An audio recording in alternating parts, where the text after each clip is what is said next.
Grupo RDA México dan a ustedes la bienvenida a la sesión número 3 del 14º Encuentro Latinoamericano de Catalogación y Metadatos. Reflexiones en torno al RDA Toolkit oficial. A continuación, moderando esta sesión, queda en el uso de la palabra la maestra Susana Guerrero Rodríguez, académica de la Biblioteca de la Facultad de Medicina Veterinaria y Zootecnia de la Universidad Nacional Autónoma de México e integrante del grupo de traducción RDA al español. Gracias por la presentación. Buenos días a todos.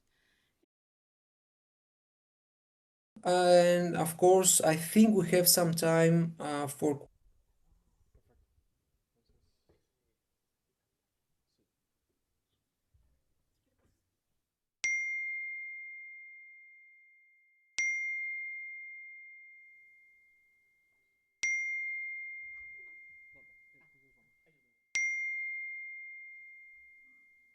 Perfecto, gracias. Bueno, maestro, doctor Filiberto y el equipo de trabajo del grupo de catalogación RA México, gracias por la invitación al IBIP y a la UNAM por siempre pues tener este gran espacio de conversación en torno al tema de catalogación y RA, ¿no?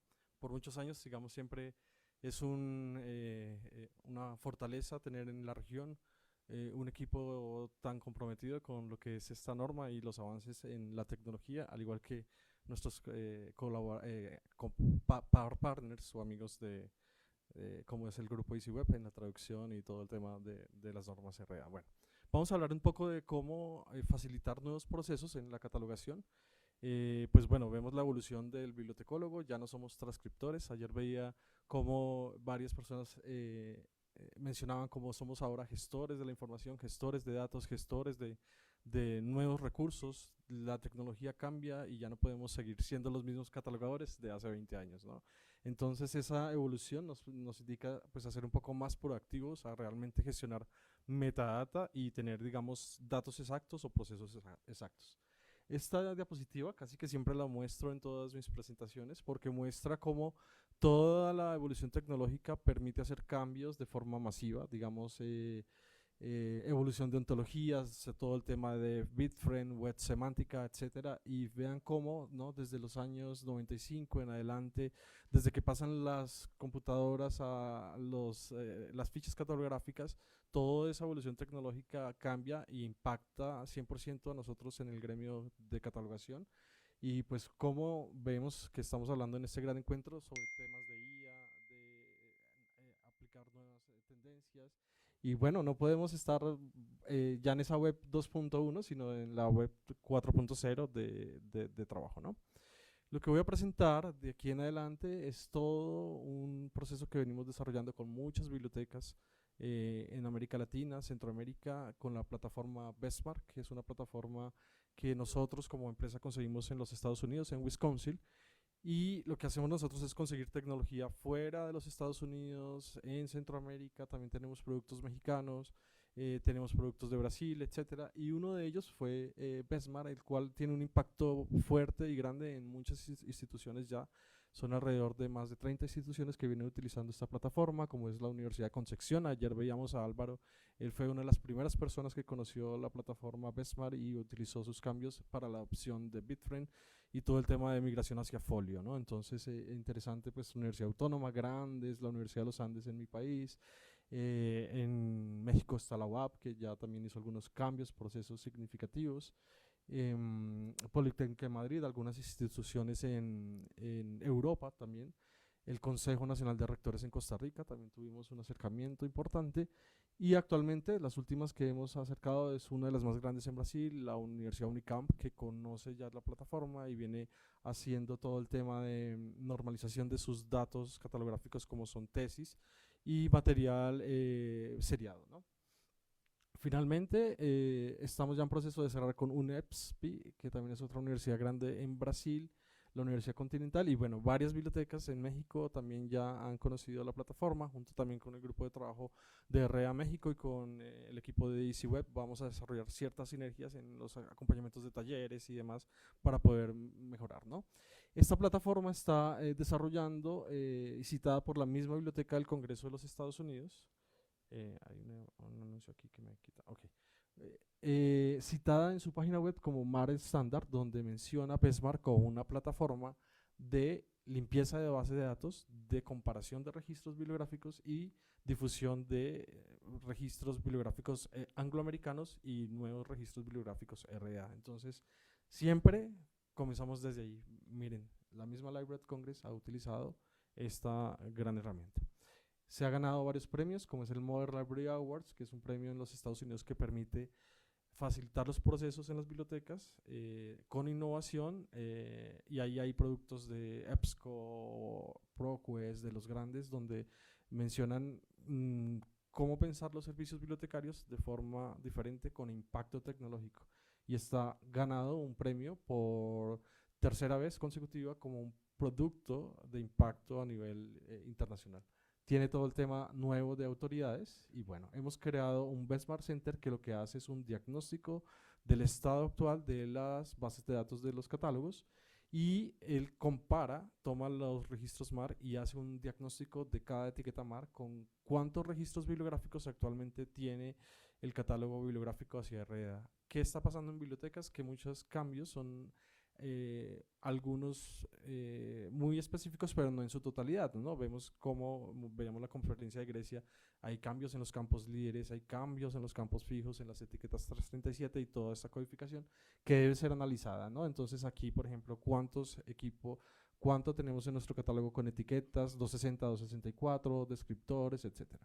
La plataforma permite comparar los registros, esa es como una visualización y fíjense en cómo se precargan los registros, se pueden comparar y hacer todo el tema allí de comparación, ¿no? Aquí vemos listas, podemos utilizar campos de la A a la Z, por ejemplo, filtrar un ISBN, saber cuántos registros tienen un título, no, un autor, como lo vemos acá, ¿no? El 040, cómo están esas diferencias de estas designaciones. Y también poder buscar integración del catálogo de autoridades de la Library of Congress. Él se conecta directamente con el catálogo de autoridades y se pueden jalar migración, todos, como ven acá, las descripciones con datos de la Biblioteca del Congreso. Esto es muy interesante. Siempre el registro original está en la parte izquierda, en donde está cada uno de los ajustes. Como podemos observar, están en rojo allí algunos de los campos que se deben mejorar. Él señala siempre cuáles errores hay para migración hacia RDA y en el campo derecho vemos el registro con todas las afectaciones o cambios que se quieran desarrollar. Eso se puede comparar, ir hacia adelante, hacia atrás, etc. Aquí tenemos una lista de creación de reglas, es decir, uno podría crear reglas de cámbiame la palabra IL punto por ilustrador en toda la etiqueta 700, cámbiame P punto de páginas en la etiqueta 300 y lo cambiaría de forma completamente masiva. Entonces es totalmente flexible al hacer este tipo de ajustes. En el perfil de aplicación tenemos cosas como estas. Por ejemplo, en España no quieren abandonar la etiqueta 260 a la 264. Los españoles quieren mantener esa etiqueta.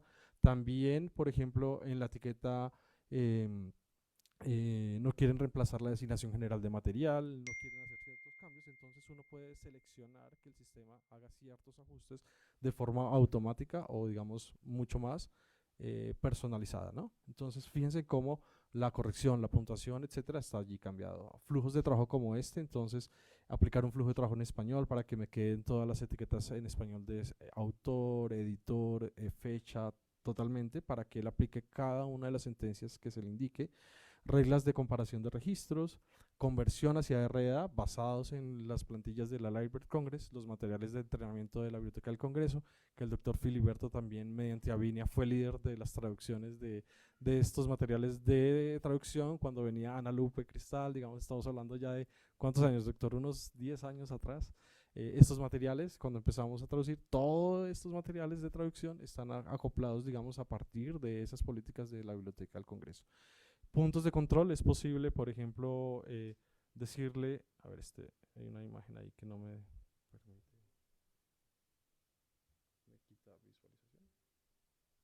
Bueno, puntos de control que permites refrescar, ir hacia adelante la base de datos, etcétera. Y poder, por ejemplo, caracterizar si estamos trabajando con Alma, con Folio, con Aleph, con Koa. Todo es posible, digamos, configurar dentro del software bibliográfico, ¿no? Ok, aquí vemos, por ejemplo, las etiquetas de Alma, la ubicación, el precio, códigos de barra, también de las existencias. Es posible hacer filtros por cada etiqueta, traer cualquier subcampo MAR. Es decir, podemos decirle, vaya a la etiqueta 860, 856, traiga el subcampo U. Tenemos clientes que encontramos, bueno, es que hace 7 años se cargaron unos registros de un proveedor digital y a EBSCO y están en la base de datos, queremos saber cuáles son. Se puede a partir de este tipo de filtros y aplicaciones.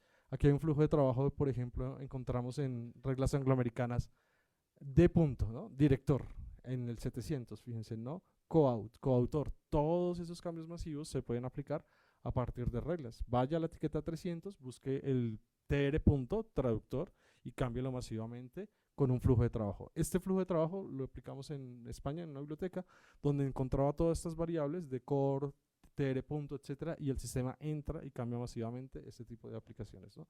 Entonces tú puedes seleccionar, borrar, editar cualquier campo MARC con la comparación de registros.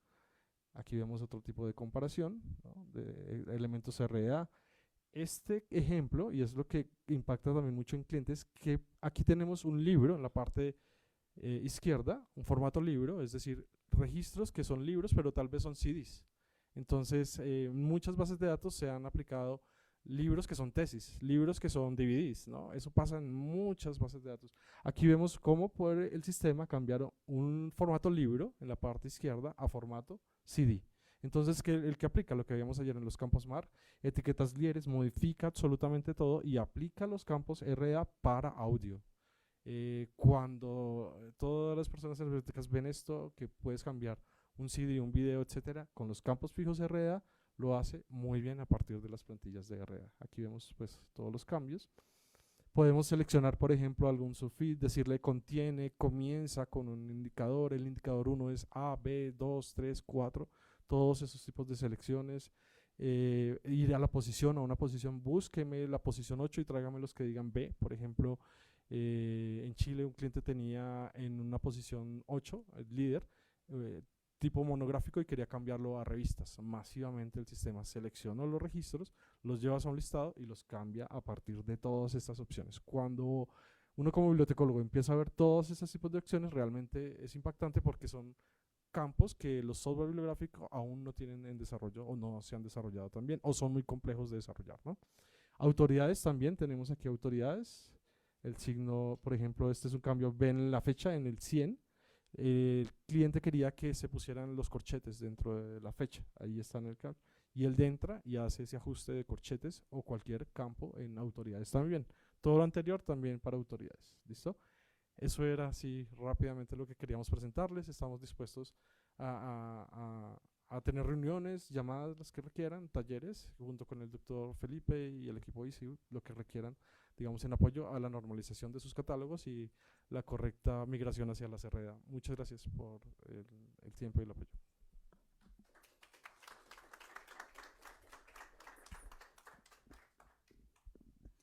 Muchas gracias por la aportación tan interesante. Ahora damos seguimiento, por favor, a la ponencia del LRM al RDA Toolkit Oficial, Desafíos Latinoamericanos y el papel emergente de la inteligencia artificial en la catalogación y metadatos. La presenta Jonathan Barrios Rodríguez de la Universidad Autónoma Metropolitana.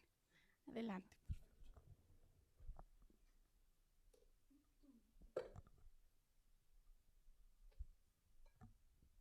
Buenos días, ¿qué tal?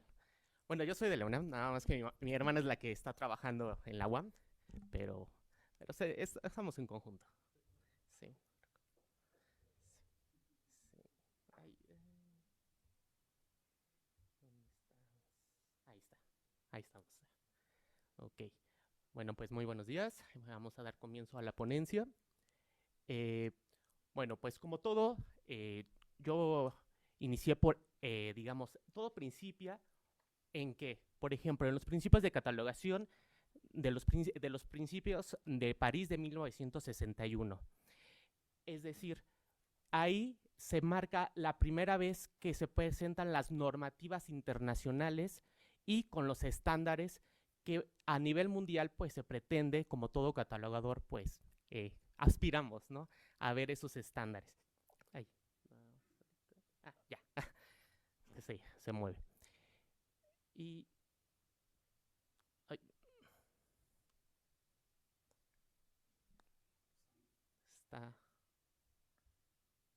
Ahí está. Ya, ahora sí. Y pues, ¿qué hace con esto? Pues que tengamos directrices de catalogación y que en la actualidad pues la tengamos todavía vigentes. Empezamos diciendo que aquí se desfasa un poquito, ¿verdad? Sí. Bueno. Empezamos, después hacemos de 1961 al 67, hacemos un salto pues cuantioso en 1997, ya que se empezó a discutir una nueva versión, que en este caso pues eran las reglas de catalogación 3. Posteriormente, en el 98, sí. Ay, perdón, es que tengo dificultades porque me aparece y me bloquea la visión de la pantalla, entonces no me continúa. Ahí, a ver, sí. Se sale, ¿verdad?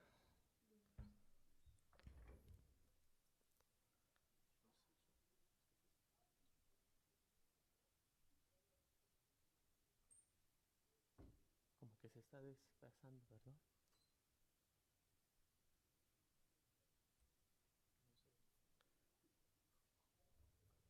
Sí. ¿Lo quitamos? Se bloquea.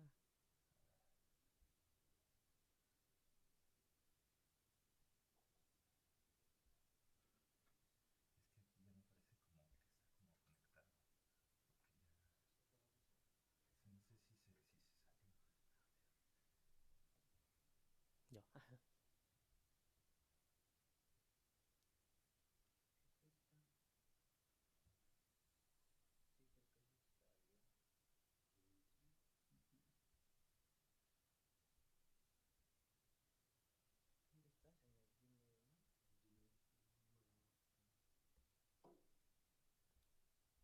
Si no, le empezamos de nuevo. Sí.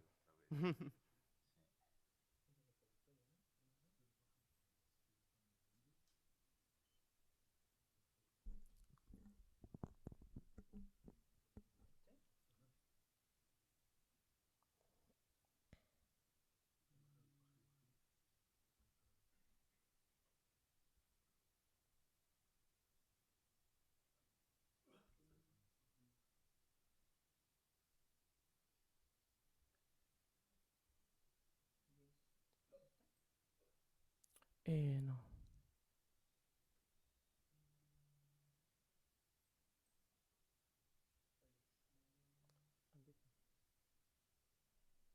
Ah,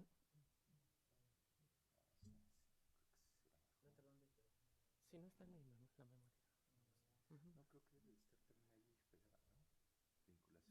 Ujú. No, no le pegó. Ujú. Por eso la clave directa. Ahí está. Ujú. Ujú, sí, claro.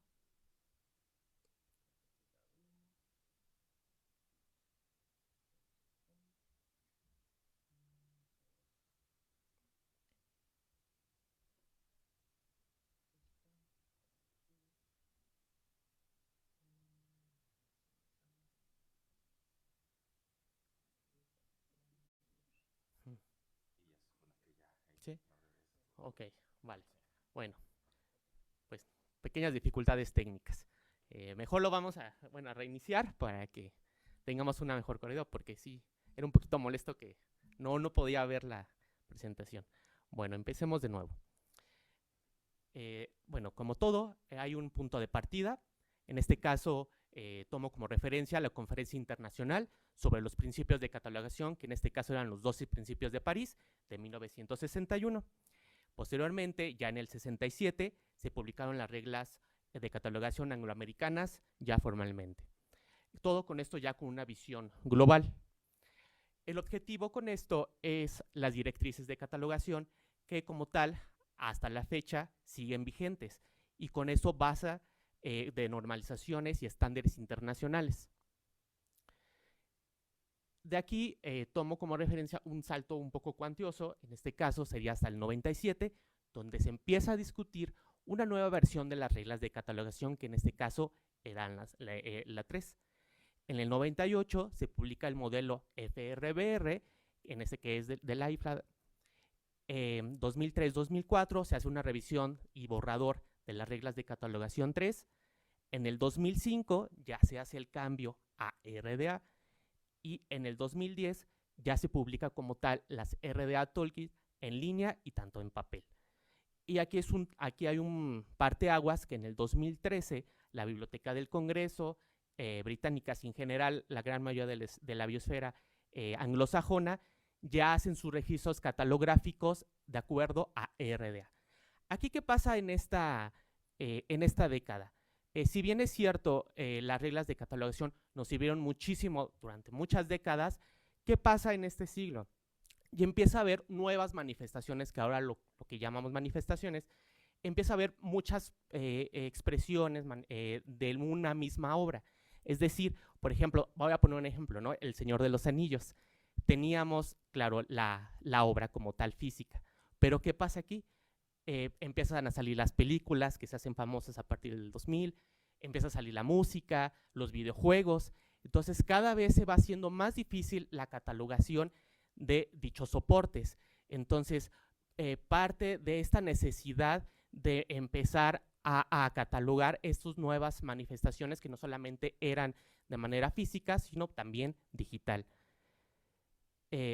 Hacemos una evolución después en el 2010 con un modelo conceptual en el cual se consolida tanto FRBR, FRAD, FRSAD y que posteriormente sea el desarrollo posterior de las RDA, que tiene con esto un enfoque central, entidades y tareas del usuario, fundamenta la transición hacia el proyecto 3R, en este caso que empieza en el 2016, que como tal las Rs que tenían era una reestructuración y rediseño del RDA Toolkit. Objetivo, más que nada, era estandarizar las RDA para responder a los nuevos requisitos y prácticas de la catalogación. Y tenía una importancia actual, alineación con datos enlazados y mejora la recuperación avanzada de la información. ¿Qué quiere decir con La gente que todavía no se ha conectado aquí, que venga. la catalogación?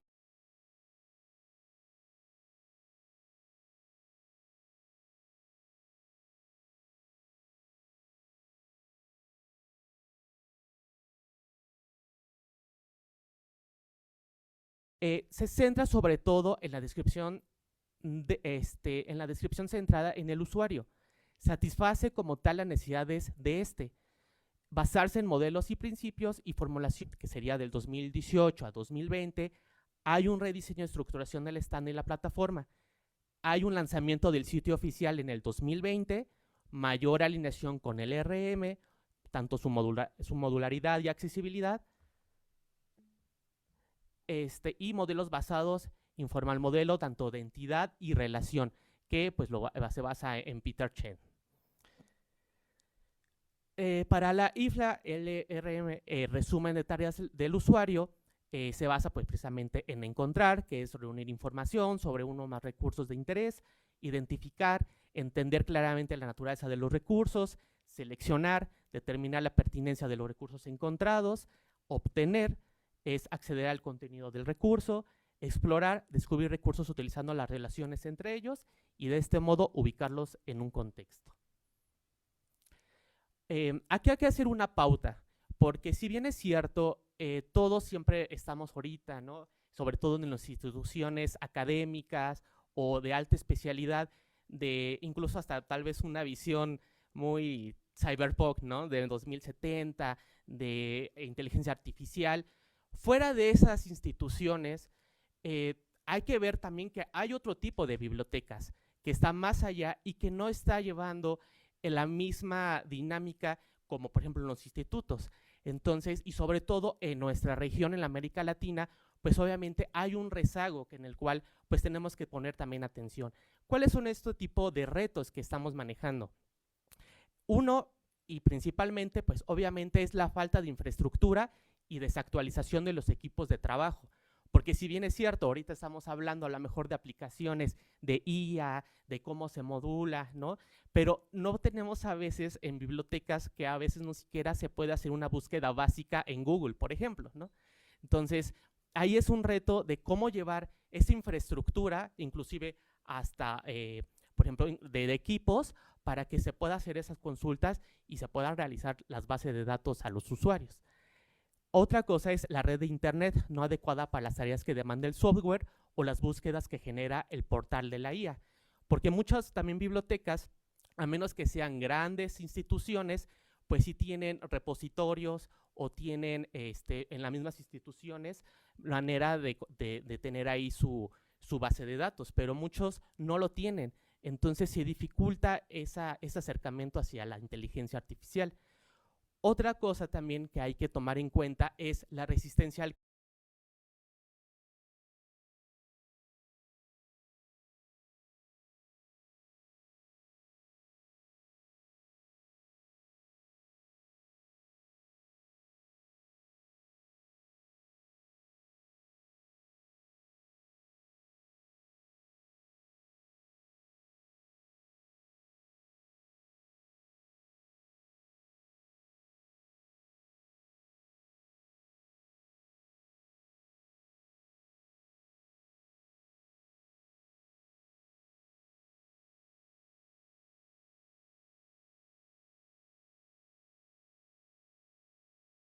es tal vez a algunos trabajadores o personal que muchas veces no son bibliotecarios. Desafortunadamente se les complica pues integrarse a estos nuevos, pues digamos, vamos hasta que haya la traducción. Entonces eso permite que a veces pues haya esa disparidad, ¿no?, en la actualización. Otra cosa también hay que tomar en cuenta son los costos de suscripción. Por ejemplo, Alma, pues desafortunadamente pues son de costos elevados, por ejemplo, ¿no? O son de licencias. Entonces, eso hay que tomar en cuenta, infraestructura y actualización de software, que muchas veces pues el presupuesto en una biblioteca pues no lo permite. Otra cosa sería la compatibilidad de MARC, de B-Frame, transición a datos enlazados, que también hay que checar esa compatibilidad.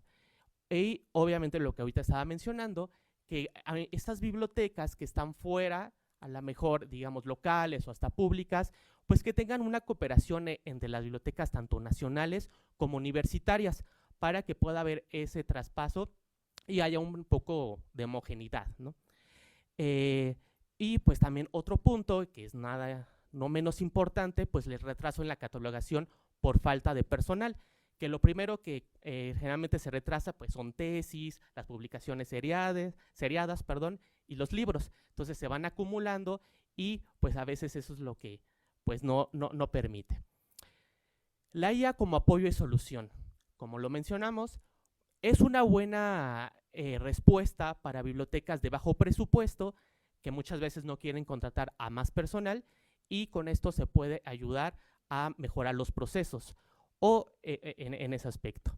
Se realiza con catálogos más precisos y accesibles, se optimiza la recuperación de información y normalización bajo estándares internacionales, y hay una disminución de errores y mejora del control de autoridades. Algunas sugerencias que se pueden dar es que, si bien es cierto que la IA disminuye el trabajo repetitivo, pero eso no significa que deba reemplazar al personal bibliotecario, que eso pues a veces hay que tomarlo en cuenta, ¿no? Porque dicen, bueno, ya nos ahorramos costos, por lo tanto vamos a disminuir un poco la plantilla, ¿no?, del personal. No, eso es muy importante, ¿no? Saberlo como puntualizar y ponerlo ahí, ¿no? Otra cosa sería ajustar los prompts, que en este caso son ya las instrucciones que marca la IA. Entonces, a veces sí da las instrucciones, pero no siempre son las correctas. Entonces, constantemente debe de haber una supervisión de una persona en general, ¿no? Flujos con base en los resultados, mejora en los errores tipográficos, y involucrar al equipo de catalogación desde un inicio, porque muchas veces el personal, por ejemplo, de sistemas quiere hacer meramente de un punto de vista programático y no siempre satisface las necesidades no solamente de los usuarios finales, sino también de los usuarios, como en este caso los catalogadores o los que administran el sistema de gestión bibliotecario. Entonces siempre debe haber un catalogador para que en este caso, cuando se realice o se hace lo que decía el compañero, cuando se realice ese formulario web, el bibliotecario o el catalogador diga de un inicio qué campos o subcampos se quiere y qué cosas no, ¿no? Y también el nivel de catalogación que se maneja en la biblioteca. Entonces hay que tener ese acompañamiento desde un inicio. Vamos a poner algunos casos y foros, en este caso el proyecto MEX Culture, que fue uno de los pioneros por la doctora Mireya Saraí García Vázquez. En el 2012 se empezó este proyecto y pues es un buen ejemplo pionero en México para la creación de bibliotecas digitales culturales, que estuvo junto con relación con Francia y México, en el cual pues se ayudaba a, pues es un encuentro de actividades culturales, información pues importante, ¿no? de los dos, de ambos países, y obviamente es de acceso gratuito. Lo importante es que aquí se puede descargar para el sistema operativo de Mac y de Office. Inclusive hasta en la tablet o en algún celular también se puede hacer. Es una en ese aspecto. Otra aplicación que es importante mencionar sería la Seiying AI. En algunas bibliotecas privadas se ha visto, y es una aplicación de inteligencia artificial desarrollada por Microsoft para dispositivos de iOS y Android, diseñada para personas con discapacidad visual. Se usa la cámara de teléfono para identificar y describir en audio personas, texto, objeto, productos, mediante códigos de barras, colores y escenas. Entonces, la inteligencia artificial pues también nos permite tener bibliotecas más incluyentes. Otro pequeño proyecto también que se llevó a cabo, que lo tomé, se ve el archivo sonoro de señal memoria, que trabajó del 2009 al 2015, y que fue un software de catalogación mandarín, el cual está estandarizado bajo el formato MARC 21 y en COA, trabajado por Álvaro y Murillo, le comentaba, en el 2009. Algunos foros que precisamente se manejan toda esta plática de RDA, pues son todas las ediciones del Coloquio América Latina y el Caribe, todas sus ediciones, ¿no? Independientemente de quién lo organice, iniciativas del FEBAB Brasil y repositorios de la UNAM México. Y también, bueno, las experiencias de Colombia y Chile, usos de CUA y perfiles locales. Algunas IA en catalogación y metadatos se pueden ver, por ejemplo, en la sugerencia de encabezamientos y desamiguación de autoridades. Otra aplicación podría ser la extracción automática de metadatos, como por ejemplo las aplicaciones de Python, PHP, que es lo que mencionábamos de los formularios web, como en título, autor, temas. Las APIs y modelos IA.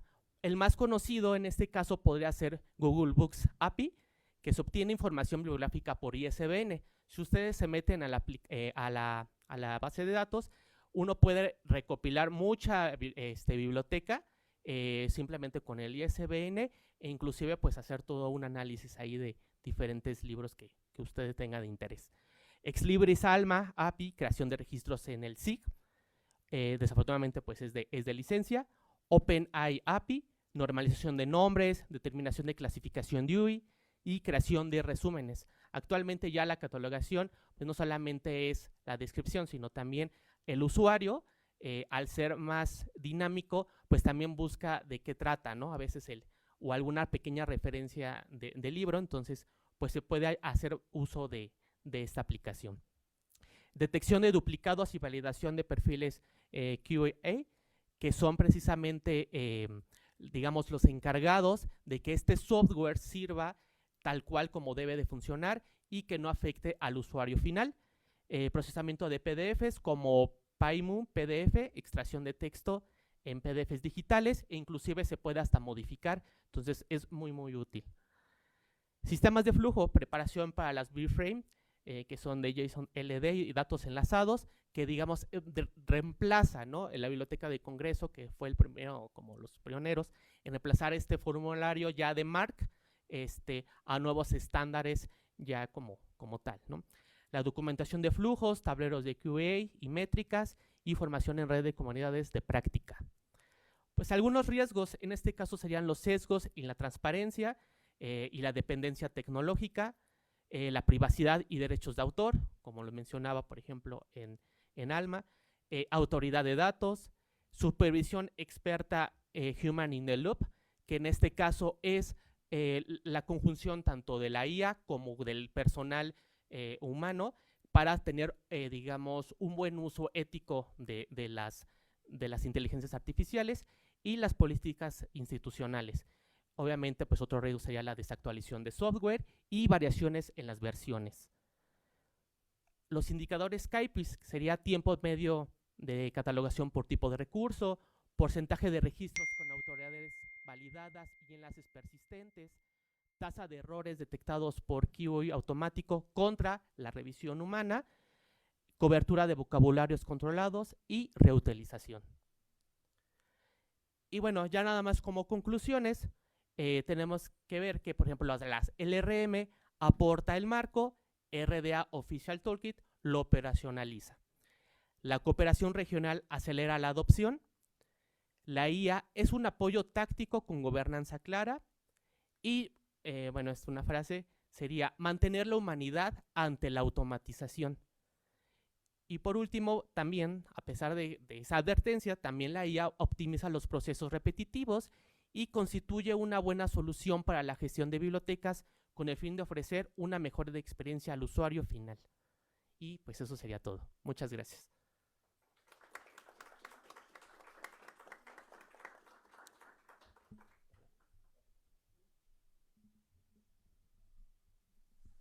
¿Qué tal? Muy buenos días, muy buenos días.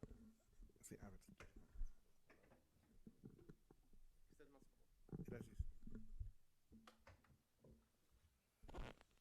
Días todavía, ¿verdad? Muy buenos días a todos. Agradezco mucho el que ustedes estén aquí.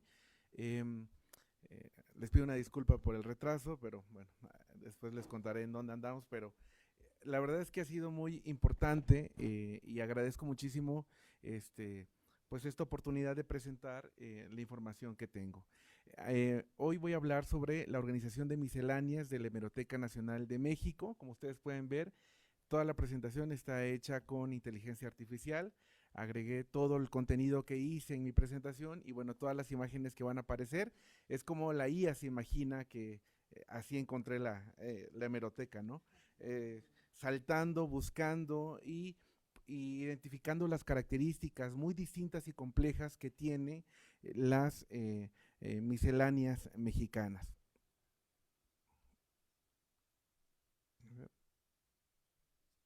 Aquí, ¿verdad? Y bueno, pues entender que las misceláneas representan recursos hemerográficos complejos que integran múltiples manifestaciones heterogéneas bajo un modelo de registro especializado. Este enfoque garantiza la recuperación efectiva en el catálogo general mediante las directrices de RDA. Cuando me encontré con el panorama de poder organizar estas misceláneas, pues tuve que revisar qué es lo que se había hecho antes, cómo se entendía, con qué tecnología se había organizado, cuáles habían sido las políticas para poder revisar y dar como esta claridad acerca de lo que quería yo recuperar, lo que quería que se visualizara. Creo que no se puede. Ok, muchas gracias. Y bueno, los desafíos que encontré fueron la fragmentación informativa, la variabilidad estructural, la naturaleza dinámica que tenían y sobre todo también había un aspecto importante que tenía que ver con la conservación de estos materiales. En este caso, pues vimos, me di a la tarea de entender cómo es que estas misceláneas o estas publicaciones periódicas habían estado desde los años de 1960 habían estado guardadas en la hemeroteca y me habían dado la oportunidad de poderlas trabajar y poder presentarlas de mejor manera ya en el sistema ALMA. Recordando un poco que en la hemeroteca ha transitado del sistema Aleph, que se había utilizado por más de 20 años, y después al sistema ALMA. Entonces había estado en este, digamos, entrecruce de información, tanto con la migración, cómo se había representado actualmente la información y cómo estas misceláneas se habían mantenido, digamos, ahí ocultas, sabíamos que estaban ahí, pero no se habían trabajado. Y bueno, teníamos que buscar una solución específica de cuál sería la mejor manera de poderlas representar, ya con la nueva tecnología existente, pero también con la herramienta RDA. También tuve que revisar en el sistema MAR 21 las relaciones de los campos 760, 780, cuáles son las funciones críticas del sistema ALMA. Tanto pude ponderar ahí 3 elementos, ¿no? La vinculación, la navegación y el cumplimiento que tenía que hacer esa etiqueta o ese campo. Primero, en la vinculación tuvimos que revisar cómo conectar los recursos independientemente, cómo se relacionan de manera ya sea física o intelectualmente, y también alguna jerarquía en la navegación, si era vertical, horizontal, y también cómo se relacionaba justo con lo que menciona RDA. También analizamos, digamos, algunas prácticas que se hacían en el sistema Aleph, que justamente utilizaban las famosas LKR, ¿no? Entonces, ¿cómo se entendía esta relación de los recursos que se encontraban? Y pudimos entender ahí que había relación de tipo física, estructural, complementaria, y que cada uno de estos campos tenía un equivalente de un título fuente a una vinculación de un componente analítico o una unidad constituyente, a contenidos específicos, cómo eran las relaciones. Entonces tuvimos que revisar cómo habían pasado los datos, cómo se entendía el sistema, estas LKR, y cómo pasaron, digamos, al sistema ALMA. Que eso fue lo que, digamos, que lo que pude entender y concentrar es que en estos campos la parte de la 773 pasó al sistema Aleph como es parte de. En el 774 contiene, y la 775 otra edición, y 777 publicado con. Digamos que eso es lo que empecé a ver en el sistema para poder, digamos, documentarlo y poder hacer las propuestas correspondientes. Hice un análisis de modelos de catalogación acerca de uno. El primer modelo tiene que ver con una etiqueta 590 es como así se organizaban las misceláneas, y como yo vi que se tenían algunas limitaciones en la representación de ese contenido ya en primo. También en el modelo B de la 773, la relación se establecía de manera correcta en estas misceláneas, pero faltaba claridad al usuario final, no era tan entendible cómo se representaba esa información. Y en el modelo conceptual C integré la 773, la 501 y la 014, ¿no? Etiquetado de posesión.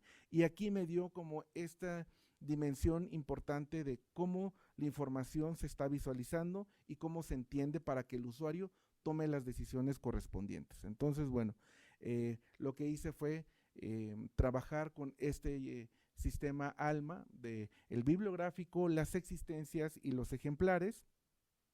Y bueno, el primer título principal fue como política, fue agregarlo, como donde ahí vamos a agregar los demás títulos de estos periódicos. Encontramos también ahí que se podían agregar infinidad de títulos, no había ningún límite, y en la representación de primo se veía muy bien.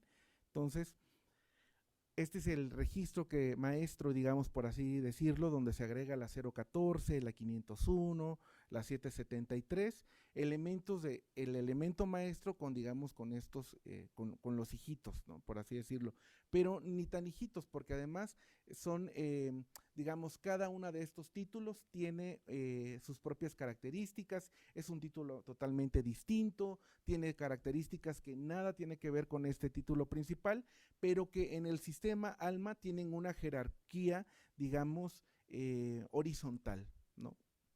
Entonces, bueno, se agregan además, aquí ya no se ve, ¿verdad? Pero se agregan, digamos, este registro maestro y las existencias, en dónde existen estas existencias y cuántos ejemplares están asociados a esa existencia. Después de trabajar en este modelo C, lo primero que hice fue crear una plantilla para, digamos, las misceláneas maestras, ¿no? Y también hice una plantilla para las misceláneas de existencia, para que fuera más fácil el poder trabajarlas. Y bueno, esta es una de las plantillas que tengo para poder llenar las existencias. Ahí agregamos la ubicación, datos que se registran con la información que tiene que ver con, pues sí, con en dónde está encuadernado. ¿Por qué es importante esta parte de las existencias en el sistema? Porque quien presta este material es el bibliotecario. Entonces, al bibliotecario le tiene que quedar clarísimo que este título se encuentra encerrado, agrupado en una miscelánea y que, bueno, está en tal lugar. Entonces, por eso consideré que la existencia tenía que tener ciertos elementos que le dieran, que le permitieran al bibliotecario dar mayor información acerca de lo que se le estaba pidiendo.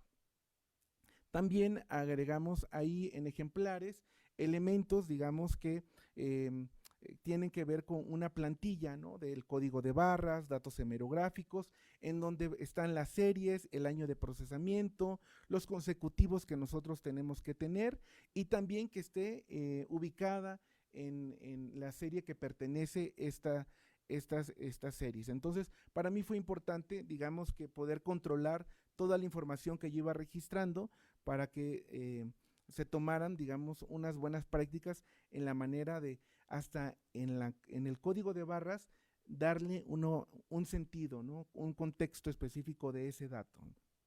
¿Y por qué lo digo de esta manera? Porque el sistema te genera códigos de barras en automáticos.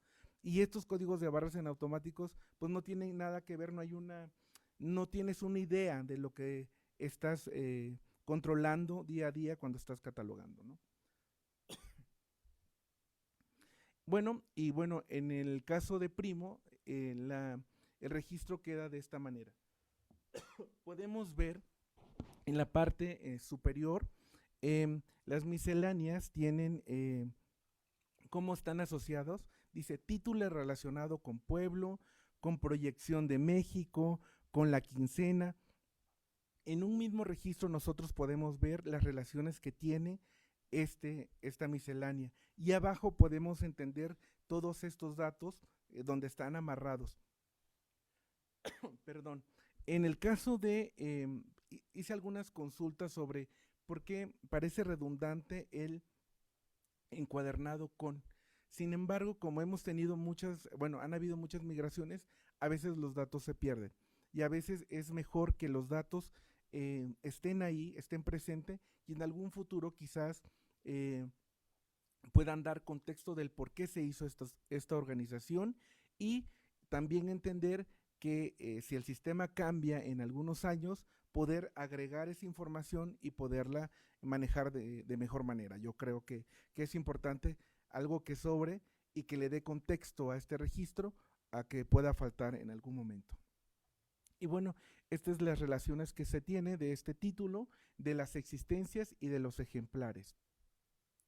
Aquí vemos que en las existencias se ven el volumen, el tipo de material que es un fascículo, la ubicación de la miscelánea, el código de barras que se tiene y dónde se encuentra esta miscelánea mexicana también.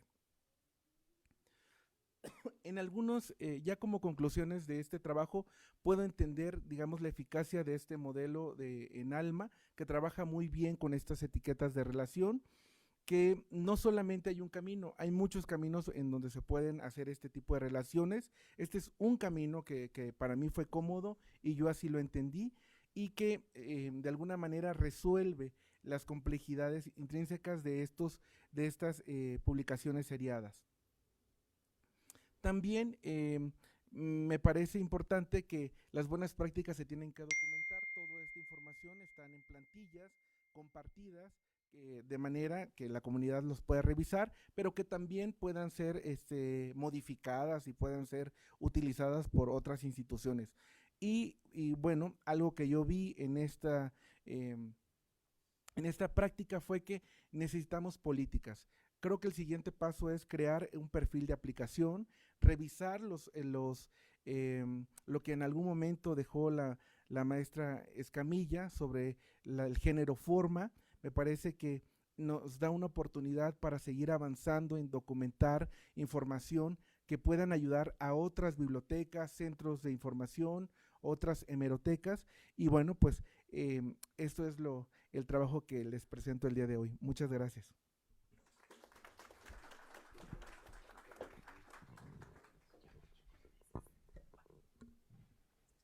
Bueno, muchas gracias y felicidades a todos por sus aportaciones muy interesantes. Vamos a dar inicio a la sesión de preguntas. Bueno, ahorita en sala, si tienen alguna, pues por favor alcen la mano. Por el momento me voy a permitir leer una que tenemos por Zoom, que es de la doctora Brenda Cabral Vargas, y dice lo siguiente. Puede ser dirigida a Fabio o para Jonathan. Y la pregunta es, ¿cómo puede la inteligencia artificial facilitar la migración masiva de registros bibliográficos hacia RDA sin tener riesgos de pérdida de información y además al mismo tiempo detectar inconsistencias, normalizar datos y enriquecer metadatos? Lo anterior sin comprometer la integridad semántica del modelo LRM.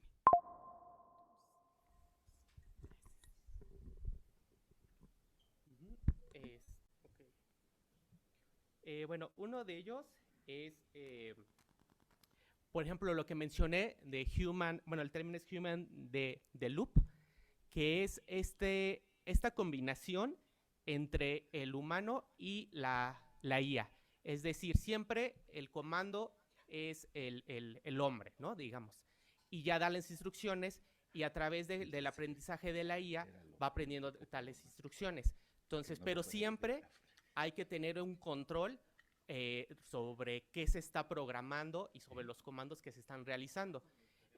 Por ejemplo, bueno, es un caso un poquito fuera de contexto, pero cuando se hicieron unos estudios de la IA que se pusieron a hablar entre ellos, empezaron a crear un lenguaje solo, en tal punto que hasta los mismos que estaban estudiándolo se asustaron y las desconectaron, ¿no? Por ejemplo.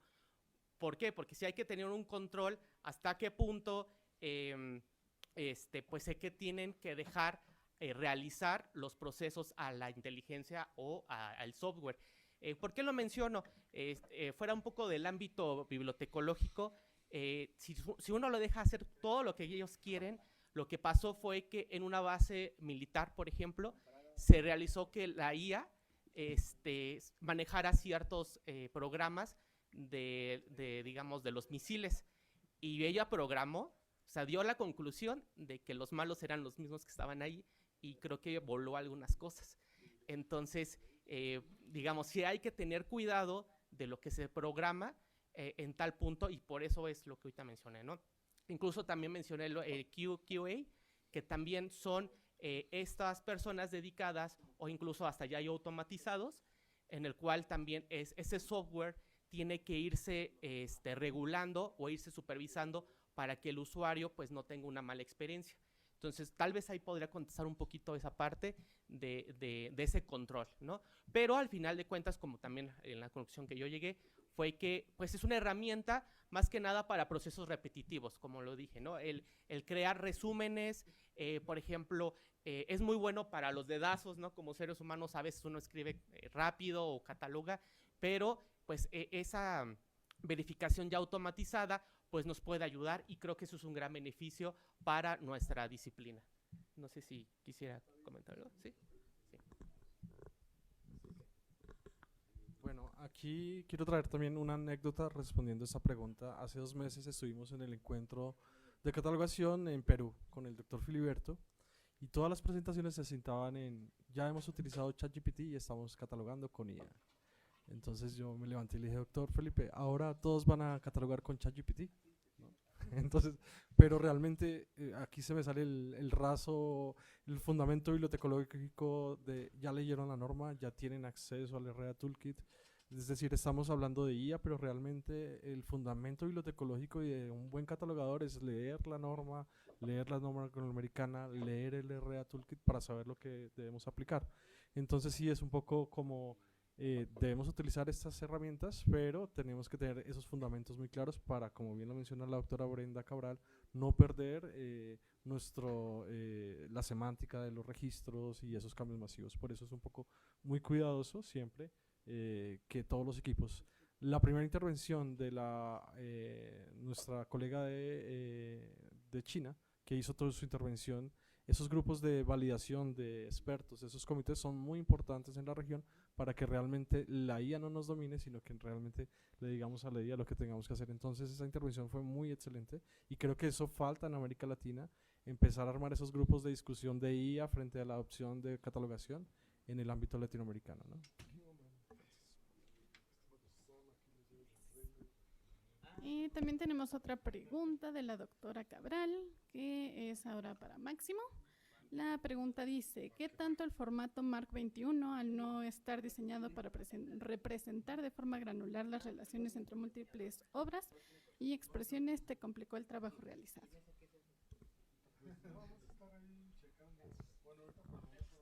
Muchas gracias por la pregunta. Sí, en este caso, pues, ya habíamos discutido en algunos encuentros acerca de que habíamos forzado mucho el MARC, ¿no? Estas etiquetas de relación nos ayudan, digamos, son auxiliares, pero no resuelven esta idea. Y lo vemos, ¿no? En cómo se hace la traducción también ya en el sistema. Cuando dicen encuadernado con, o en algunos casos en una 774 dice documento de, entonces sí, ahí nos hace falta, digamos, que sea un poco más libre, digamos, estamos sujetos todavía a MAR 21, pero me parece que, híjole, ahora entendí y ya no critiqué tanto lo que había pasado en años anteriores. Digamos que lo que pude reflexionar con esto es que el catálogo es la evolución de políticas, de tecnologías, y que no es que está mal lo que pasó, sino es que no había de otra manera. Así se entendía con ciertas notas, no llegaba ni siquiera a estas relaciones, pero que nos da la oportunidad también, si hacemos estos entrecruces de la historia y lo que está en esta etapa actual de la catalogación, podemos también enriquecer nuestro catálogo y también la disciplina. A mí me parece que es valioso lo que se hizo y que es necesario poder dimensionarlo, pero me parece que todavía es un poquito complicado, y el sistema, digamos, el sistema ALMA lo representa bien, a secas, lo representa bien, cumple, pero digamos que podría hacerlo mucho mejor, ¿no? Ya hablando ya de inteligencia artificial, de estas relaciones que se puedan hacer ya con internet, ya sacarlo fuera del catálogo, creo que todavía está muy enmarcado en nuestro catálogo, todavía no ha salido a jugar con otros datos, ¿no? Eso es lo que me parece. Voy a apoyar con el micrófono, por favor. Adelante, el doctor Argenis, por favor.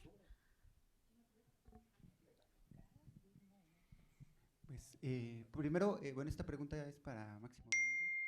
Doctor Máximo Domínguez, felicidades por la miscelánea, es creo que de lo más laborioso que le puede tocar a uno catalogar. Y platicando con colegas, muchos son de la idea incluso de decir, ¿sabes qué? Ya mejor y si lo cortamos, desbaratamos y hacemos un archivo vertical o hacemos un repositorio o algo.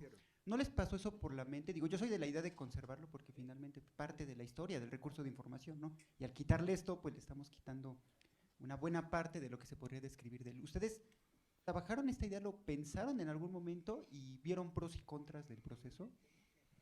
No, pues el proceso bueno, agradezco también, qué bueno que está aquí el maestro Ángel Villalba, porque él estuve ahí molestando a cada rato, fue muy generoso también la colega Rosy Ramales, ha sido de verdad, para entender el pasado y no digamos, las buenas prácticas, seguirlas replicando. Y lo que yo vi es que no se habían trabajado nunca las misceláneas. De tal manera que me encuentro ahora con, son la primera publicación de estos fascículos de periódicos. Hay uno buenísimo para estudios, sobre todo en el caso de, yo soy de Chiapas, Proyecto Centroamérica, México Centroamérica, y ahí cuenta la historia de cómo se relacionaba México con Centroamérica, que para que, digamos, en los años 60, 70, volviera a ser como en una sola región, digamos. Entonces, estoy encontrando tesoros, pero también estoy encontrando que no hay instrumentos y estamos en esa búsqueda.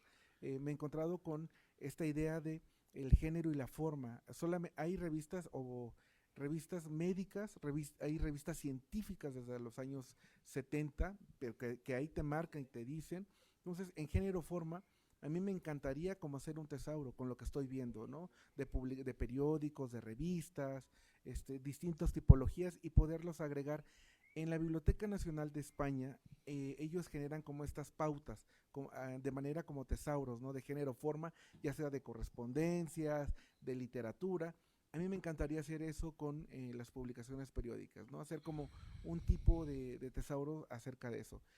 Pero no había nada, ningún registro. O sea, me encontré con cosas de otras colecciones con ciertas prácticas, con una 590, con etiquetas muy generales.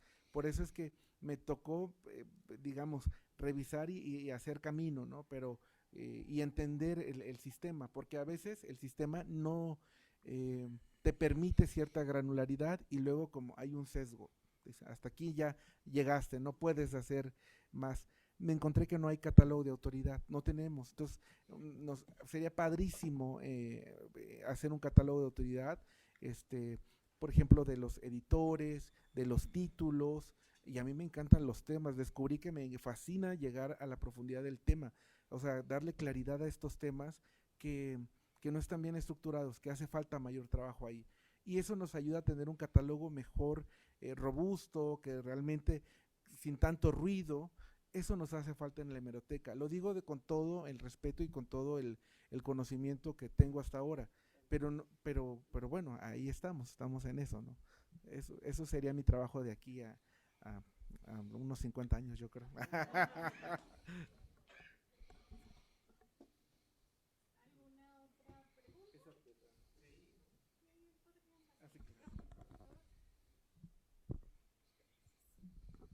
Bueno, para cerrar esta mesa me voy a permitir leer un comentario que tenemos en el grupo de Facebook, que es de José Miguel Gutiérrez Martínez, que nos menciona, no solo es el tema de falta de personal, sino también el problema de la academia, donde he notado que las nuevas generaciones vienen mal preparados en materia de procesos técnicos, ya que les cuesta interpretar la normativa y los formatos MARC.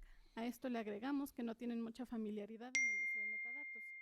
Otro tema es que si no se entienden bien las normativas para catalogación, no se puede crear un buen prompt para la utilización adecuada de IA. Saludos desde la Ciudad de México. No sé si alguno de ustedes quiera hacer algún comentario final de acuerdo a esto. ¿Sí? Adelante. Digamos, bueno, aquí ya un poquito ya más personal. Tuve la experiencia en algunos lugares, no voy a decir, ¿no? Para no quemar a nadie, pero sí solicité algún personal y desafortunadamente los nuevos, pues egresados, ¿no? Porque yo dije, bueno, que sean egresados, que vayan teniendo experiencia. Sí, no, híjole, sí era un poquito complicado. Pues, le di una capacitación muy, muy básica para, pues, empezar a trabajar, porque en el trabajo, pues, no tienes tanto tiempo, ¿no? Para poder estar esperando que ya aprendan, ¿no? Entonces es una capacitación rápida. Y sobre el trabajo, dije, bueno, sobre el trabajo le voy enseñando, pero sí es un poco complejo. Pues que nos queda como lo mismo, ¿no? O sea, que la IA sea una herramienta, que es una herramienta, porque todos los, digo, últimamente lo hemos utilizado hasta para hacer logos, para hacer conceptos, ¿no? Hacer una imagen, oye, dame un dato, hacer esa imagen, y en lugar de antes, ¿no? Estar en Paint, yo me acuerdo que en las primeras presentaciones que hacía, nos tardábamos horas haciendo para que se viera decente. Ahora, ¿sabes qué? Mándame una presentación con el encuentro, con los datos y la fecha, ¿no? Y en 5 minutos te lo genera, ¿no? Entonces, que sea una herramienta, pero, repito, ¿no? La humanidad, o sea, no perder la humanidad y ese toque, porque a fin de cuentas una catalogación pues sí es subjetiva, ¿no? Es el criterio del catalogador, pero es no nada más por decir, bueno, yo creo, ¿no? Sino hay atrás un historial de conocimientos de cada uno, ¿no? Tal vez unos más, unos menos, de qué es lo que se tiene que hacer. Por ejemplo, en su caso, el compañero que maneja misceláneas, cómo trabajar misceláneas, ¿no? Nos hemos enfrentado a misceláneas, ya es todo un reto. Digo, hay tesoros maravillosos ahí, pero es difícil, ¿no? Y la realidad es que mucha gente utilizó en su pasado de, pues, como no tengo un tema en específico y nada más sé que es de historia, pues vamos a meterle todos los folletos y catálogos, ¿no? Menos de 60 hojas para hacerlo, ¿no? Entonces, hay un criterio y pues hay un conocimiento atrás y eso la inteligencia pues no lo hace, ¿no? Entonces, no sé si se pudiera dar esa parte. Y pues...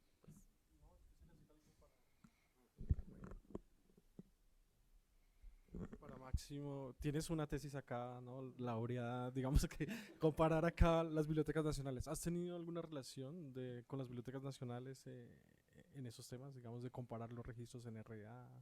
¿O tú arrancaste solo ahí? ¿Qué ha pasado? Gracias. La verdad es que no. Estuve revisando, pero no encontré. Realmente no encontré. Y sobre todo porque hice el análisis pasado con el sistema que se tiene y que tenían muchas, que es Aleph, y entonces como que no, digamos que se hicieron algunas prácticas de manera muy local y que así resolvían. Entonces cuando ya viene la migración para otros sistemas, entonces la interpretación que le da el sistema es otra completamente, y las relaciones que pueden ser, digamos, de manera horizontal o vertical, pues se tienen que ajustar, se tienen que revisar, pero no encontré estas relaciones así. Para mí, y sí lo comparto, es artesanal, porque es hacer estas relaciones de manera como muy, muy bien pensadas, y además de manera horizontal, diciendo que cada uno de estos títulos valen lo mismo, ¿no? Porque no puedo amarrar un título y decir los demás están... Es decir, tengo este título con 7 títulos más y punto, ya, vámonos. Siguiente, y así voy catalogando de manera como más rápida y sin darle el peso a cada uno de estos periódicos o revistas. Entonces, y claro, llenar, por supuesto, las etiquetas y revisar sobre todo los fascículos, cuando son completos, incompletos, qué hay que poner, qué no hay que poner. Y claro, yo la verdad es que yo tengo la fortuna de ser docente, y esto se los compartí a mis estudiantes, y algunos, en el caso de Diego, hay otras compañeras ahí que no recuerdo el nombre, que nos apoyaron muchísimo y que estuvimos discutiendo esto, ¿no? Para la postura del usuario, y también ellos para que pudieran entender y cómo dimensionar este problema y trabajar, ¿no? Entonces, a futuro yo creo que lo importante es que la licenciatura con las bibliotecas tengan una mayor sinergia, una práctica, que sea su laboratorio, para que sea que esto no pase, para que puedan tener la mayor experiencia